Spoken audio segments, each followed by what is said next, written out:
এখানে শাসক দলের পক্ষ থেকে প্রশ্ন করা হচ্ছে যে আপনারা কি প্রার্থী দেবেন?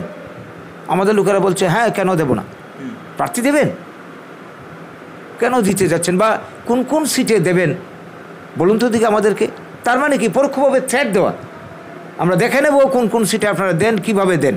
একজন প্রার্থী খুন হয়েছে এই পঞ্চায়েত নির্বাচনকে কেন্দ্র করে।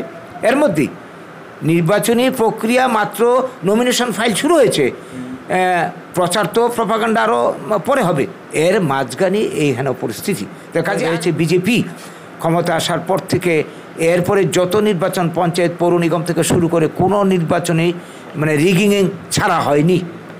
এবং এইবার দেখছি এরা নির্বাচনের আগে আর একটা কথা বলতে চাইছি করে আমরা বাঁচতে পারবো না। এইখানে বাঙালিকে জাতি হিসাবে টার্গেট করা হচ্ছে, শুধু এখানে নয়, গোটা উত্তর পূর্বাঞ্চলে ভারতবর্ষে আমরা বাঙালি বলেই আমরা সর্বত্র আমরা মার খাচ্ছি। দীর্ঘদিন ধরে সন্তানহীনতার সমস্যাতে ভুগছেন, আর দেরি না করে আজই চিকিৎসা করান। ভারতের অন্যতম প্রধান সারির আইভিএফ চিকিৎসক এবং গবেষক ডক্টর সুদর্শন ঘোষ দস্তিদারের থেকে 40 বছরের অভিজ্ঞতা আপনার সমস্যা সমাধান করবেই। স্ক্রিনে দেওয়া নাম্বারে মানসিকভাবে সুস্থ থাকাটা আপনার অধিকার।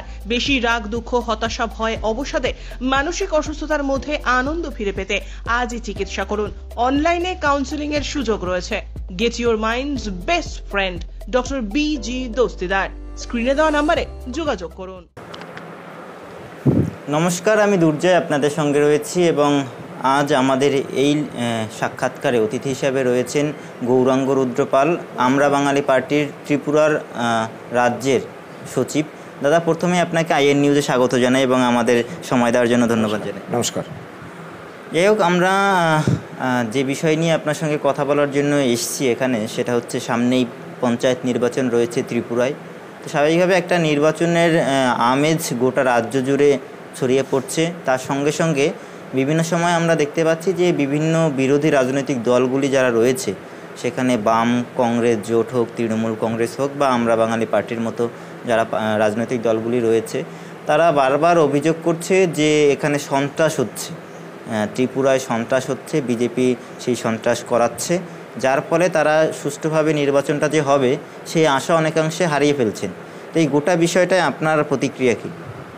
দেখুন, ত্রিপুরাতে এই সবে মাত্র ডিক্লার হলো, নির্বাচন কমিশন থেকে পঞ্চায়েত ইলেকশনের বিজ্ঞপ্তি জারি হলো। তো নমিনেশন প্রক্রিয়া শুরু হয়েছে দুদিন ধরে। এর মাঝেই আমরা লক্ষ্য করছি যে যারা বিরোধী, বিশেষ করে আমাদের মতো বা আরও অন্য যারা বিরোধী পার্টি আছে, তারাও নমিনেশন ফাইল করার জন্য প্রস্তুতি শুরু করেছে। মিটিং, মিছিল ইত্যাদি বা প্রার্থী খোঁজ করা, অফিসিয়াল বিভিন্ন মিটিং টিটিং শুরু হয়েছে, নমিনেশন ফাইলও শুরু হয়ে গেছে। আমাদের যেটা অভিজ্ঞতার মধ্যে হয়েছে, মিটিং করতে গিয়ে, আমাদেরকে মিটিংয়ে ডেকেছে, সর্বদলীয় মিটিং করতে গিয়ে দেখা যাচ্ছে যে রাস্তার মধ্যেই মানে আক্রান্ত হচ্ছে আমাদের লোক। আমি একটা ঘটনা বলছি, কল্যাণপুর, এই মাত্র দুদিন আগে মিটিং হলো, কল্যাণপুর ব্লক সেক্রেটারি, সেটা আগরতলা শহর থেকে 50 কিলোমিটার দূরে। তো সেখানে ব্লক কমিটির মিটিংয়ে, পঞ্চায়েত নির্বাচন উপলক্ষে সর্বদলীয় মিটিংয়ে আমাদের লোকেরা উপস্থিত ছিল। সেইখানে শাসক দলের পক্ষ থেকে প্রশ্ন করা হচ্ছে যে আপনারা কি প্রার্থী দেবেন? আমাদের লোকেরা বলছে হ্যাঁ, কেন দেব না, প্রার্থী দেবেন, কেন দিতে যাচ্ছেন বা কোন কোন সিটে দেবেন বলুন তো দিকে আমাদেরকে। তার মানে কি পরোক্ষভাবে থ্রেট দেওয়া, আমরা দেখে নেব কোন কোন সিটে আপনারা দেন, কিভাবে দেন, এই ধরনের কথাবার্তা। এছাড়াও গোটা ত্রিপুরার হালচিত্র, এখন রুশ দিনের খবর, আজকের দিন স্ট্রাইক চলছে সারা ত্রিপুরাতে। কারণটা কি? বিরোধী দল ওই সিপিআইএম পার্টির একজন প্রার্থী খুন হয়েছে এই পঞ্চায়েত নির্বাচনকে কেন্দ্র করে। এর মধ্যেই নির্বাচনী প্রক্রিয়া মাত্র নমিনেশন ফাইল শুরু হয়েছে, প্রচার তো প্রপাগান্ডা আরও পরে হবে। এর মাঝখানে এই হেন পরিস্থিতি। তো কাজে আগামী দিনে কী হতে যাচ্ছে এই নিয়ে আমরা শঙ্কিত, ত্রিপুরা রাজ্যের মানুষ শঙ্কিত। নির্বাচন কতটা ফ্রি অ্যান্ড ফেয়ার হবে, এটা শুধু এইবারের চিত্র নয়, অতীতে আমরা দেখলাম বর্তমানে যারা পাওয়ারে রয়েছে বিজেপি ক্ষমতা আসার পর থেকে এরপরে যত নির্বাচন পঞ্চায়েত পৌর নিগম থেকে শুরু করে কোনো নির্বাচনেই মানে রিগিং ছাড়া হয়নি। এবং এইবার দেখছি এরা নির্বাচনের আগে আর একটা কথা বলতে চাইছি, ঘোষণা দিয়েছে যে সবকটা পঞ্চায়েত আমাদের চাই, প্রতিটা আসন চাই, প্রতিটা পঞ্চায়েত গাঁও পঞ্চায়েত বলি, পঞ্চায়েত সমিতি বলি, জেলা বলি, সব কটা আমাদের চাই।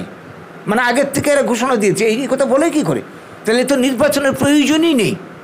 যে কাজেই নির্বাচন যে ফ্রি অ্যান্ড ফেয়ার হবে না, অতীত অভিজ্ঞতা এবং বর্তমানে তাদের অ্যাক্টিভিটি থেকে আমাদের কাছে পরিষ্কার। এর মাঝখানে আমরা আমাদের মতো করে আমাদের যতটা শক্তি সামর্থ্য আছে আমরা চেষ্টা করছি, আমরা লড়াই করার জন্য আমরা সিদ্ধান্ত নিয়েছি।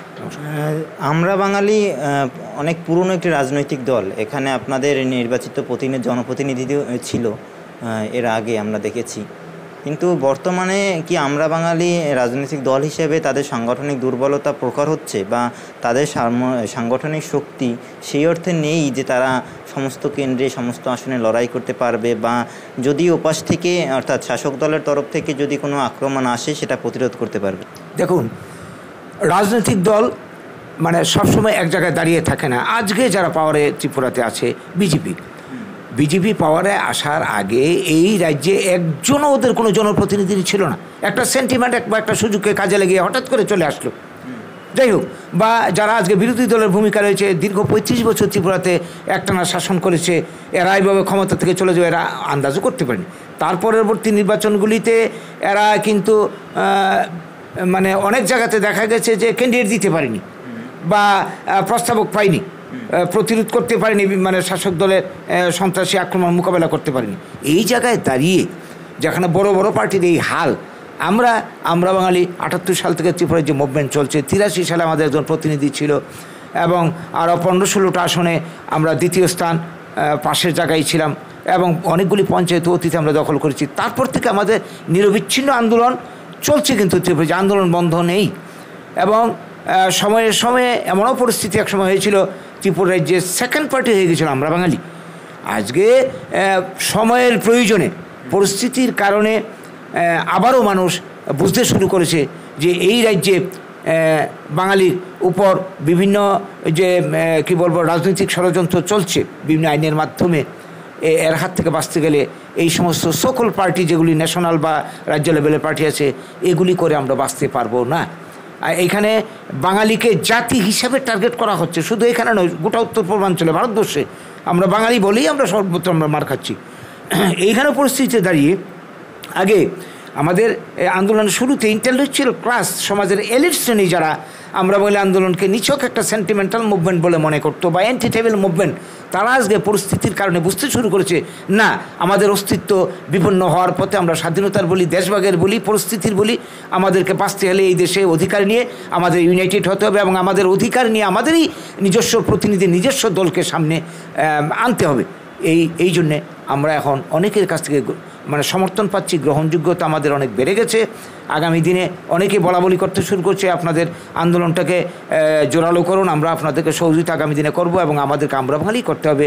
তো কাজে এই জায়গায় দাঁড়িয়ে আগামী দিনে আমাদের বিশ্বাস, আমাদের সংগঠন সব কিছু যাচাই হয়ে গেছে। ত্রিপুরাতে দীর্ঘদিন কমিউনিস্ট পার্টি 35 বছরের শাসন দেখেছে, কংগ্রেসের দেখেছে, শেষ ভরসা হিসেবে বিজেপিকে মানুষ আশা করেছিল, দেখে ফেলেছে। সামনের দিনে আমরা বাঙালির ভবিষ্যৎ উজ্জ্বল।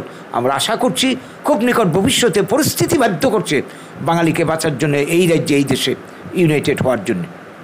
অনেক অনেক ধন্যবাদ দাদা আমাদের সময় দেওয়ার জন্য। নমস্কার, ধন্যবাদ। দীর্ঘদিন ধরে সন্তানহীনতার সমস্যাতে ভুগছেন, আর দেরি না করে আজই চিকিৎসা করান। ভারতের অন্যতম প্রধান সারির আইভিএফ চিকিৎসক এবং গবেষক ডক্টর সুদর্শন ঘোষ দস্তিদারের থেকে 40 বছরের অভিজ্ঞতা আপনার সমস্যা সমাধান করবেই। স্ক্রিনে দেওয়া নম্বরে মানসিকভাবে সুস্থ থাকাটা আপনার অধিকার। বেশি রাগ, দুঃখ, হতাশা, ভয়, অবসাদে মানসিক অসুস্থতার মধ্যে আনন্দ ফিরে পেতে আজই চিকিৎসা করুন। অনলাইনে কাউন্সেলিং এর সুযোগ রয়েছে। Get your mind's best friend doctor BG Dastidar. স্ক্রিনে দেওয়া নম্বরে যোগাযোগ করুন।